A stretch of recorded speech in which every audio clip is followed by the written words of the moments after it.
Hey yo, what's good, people? It's your boy reporting live from a sneaker closet in the 90s. In 1990 was the year sneakers stopped playing nice. The designs got louder, the tech got bolder, and subtlety officially took a back seat. This wasn't the era of clean and simple. This was thickness, angles, straps, pumps, and visible air everywhere.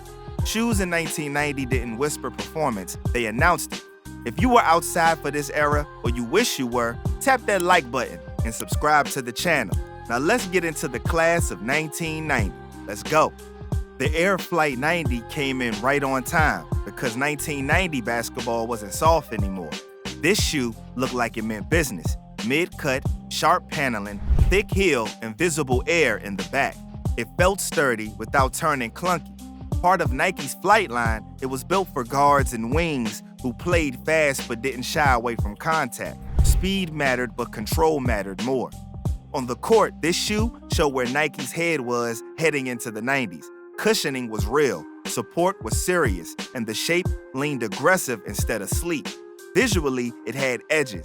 Nothing rounded, nothing delicate. It looked like a hoop shoe that expected to get stepped on, shoved around, and still hold up. That's why players like Mitch Richmond gravitated toward it. It matched that hard-nosed, no extras style of play.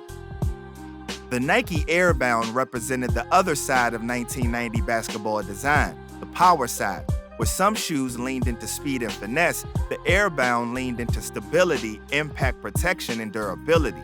This was a high-cut basketball shoe with a wide base, heavy padding around the ankle, and a thick midsole built to absorb contact.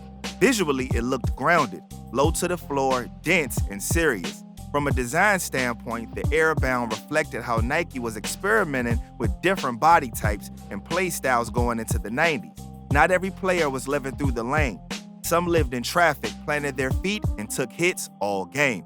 The Airbound's construction supported that reality. Strong lateral movement, firm structure, and a silhouette that favored control over flash. The visible air in the heel wasn't there to show off, it was there to work.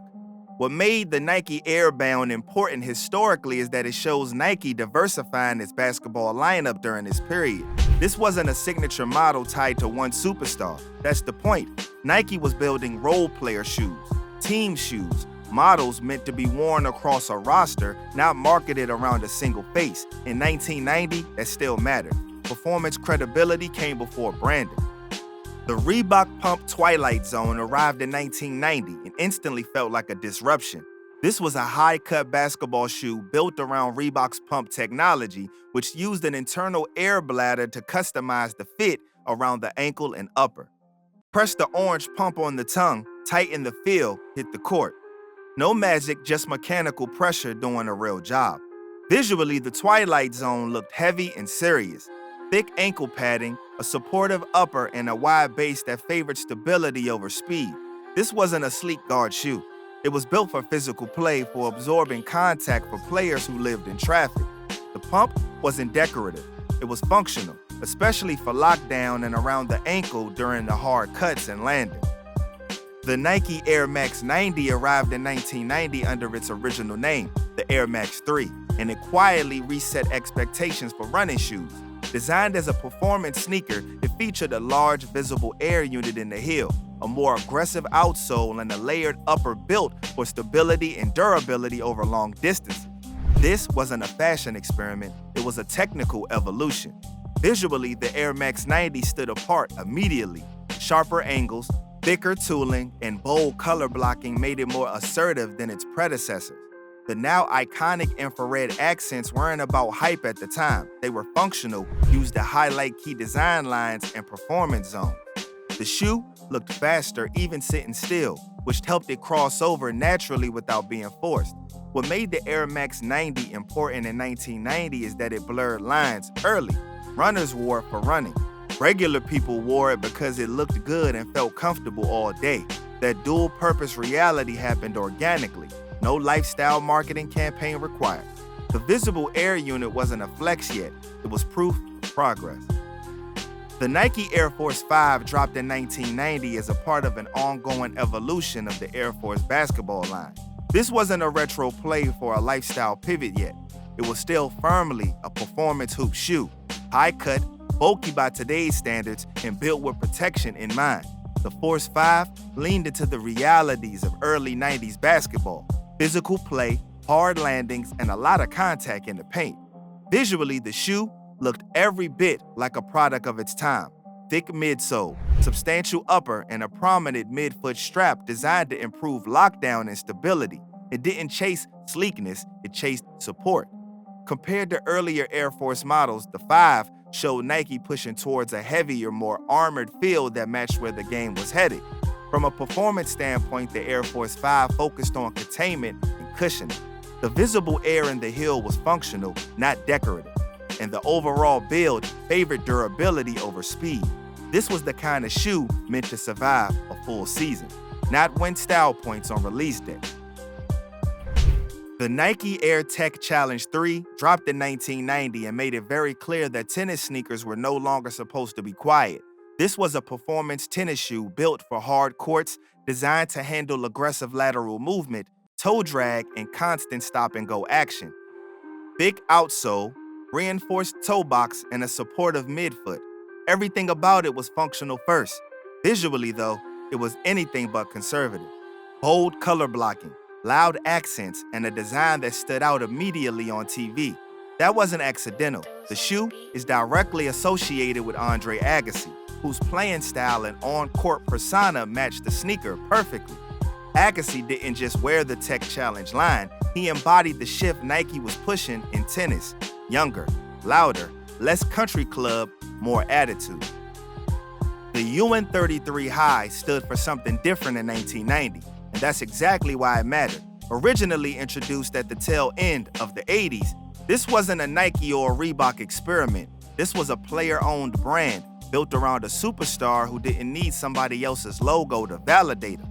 Visually, the 33 High was impossible to miss. High cut, thick midsole, bold 33 branding on the heel, and an ankle strap that leaned more street than sleek. It wasn't trying to look futuristic. It looked strong, confident, and unapologetically big, just like the man wearing it.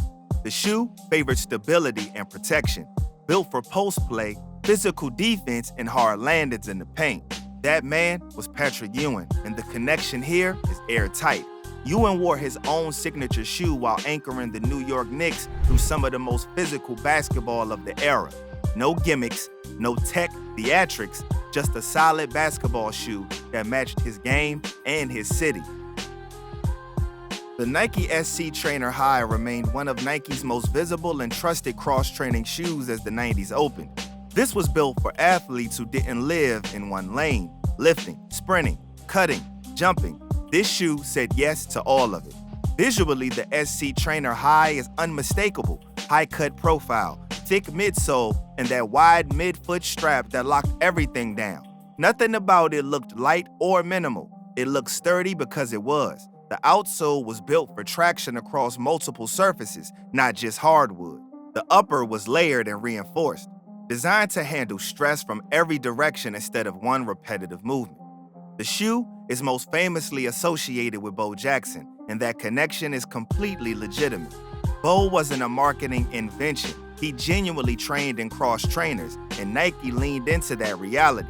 The SC Trainer High became the visual shorthand for the all-around athlete at a time when specialization wasn't the default yet. Football, baseball, gym work, this shoe fit the lifestyle. The Nike Air Jordan 5 closed out 1990 like a mic drop, and not by accident. Released that year, the 5 was built around Michael Jordan at the absolute peak of his powers. Inspired by World War II fighter planes, the design introduced aggressive shark tooth detailing on the midsole, a molded ankle collar, and a reflective tongue that felt futuristic without sacrificing performance. This wasn't subtle design, it was controlled aggression. On court, the Jordan 5 delivered exactly what elite basketball demanded at the time: real ankle support, a stable base, and responsive cushioning. The outsole featured clear rubber, another first for the line, providing traction while showing off the tech underneath. Everything about the shoe balanced innovation with function. Nothing was there just to look cool, it all worked. The connection to Michael Jordan is airtight. Jordan wore the 5 throughout the 1989-1990 season.